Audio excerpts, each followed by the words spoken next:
Трети ден пламените јазици кај Прилепско бешиште голтаат борова, дабова и букова шума. Ситуацијата е опасна бидејќи се слуша пукање од муниција, а властите соопштија и дека постојат сознанија за можни неоткопани гранати во реонот.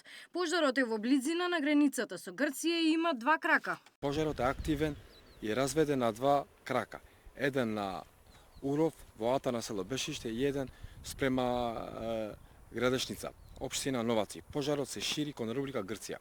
Прилепските противпожарни служби се на терен, но не можат да гаснат поради тоа што теренот е непристапен. Не може да делуваат ниту воздухоплови поради муницијата. Во меѓувреме локализиран е пожарот што избувна на дивата депонија во Шуто Ризари. Вчера скопските пожарникари со огнот се бореле до раните утрински часови.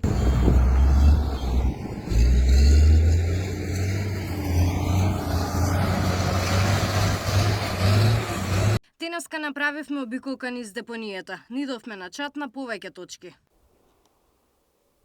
Дојдов на 11:30 тука со мојата екипа тука. Имаше уште пожар, имаше и инспектори од град Скопје, после дојде механизација од град Скопје, пожарникари и успеа да отворат патот и беше и непристоен пат.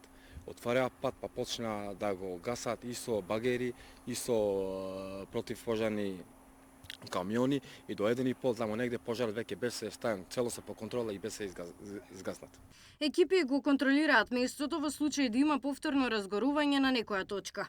Од утре стапува на сила забраната за движење во шуми. Кој ќе се шета без дозвола ќе си го испразни новчаникот од 1500 до 2000 евра. Забраната за движење во шума се носи врз основа на барање на субјектот кој стопанисува со шумата, тоест јавното предпријатие Национални шуми и националните паркови во Република Македонија. Значи сите граѓани што сакаат да се движат во шума, задолжително треба да се пријават кај надлежните субјекти кои стопанисуваат со шумите во Република Македонија. Забраната во моментов не важи за движење на водно, бидејќи досега не имало испратено такво барање до службите во земјоделие. Габриела Лескова, Сител телевизија.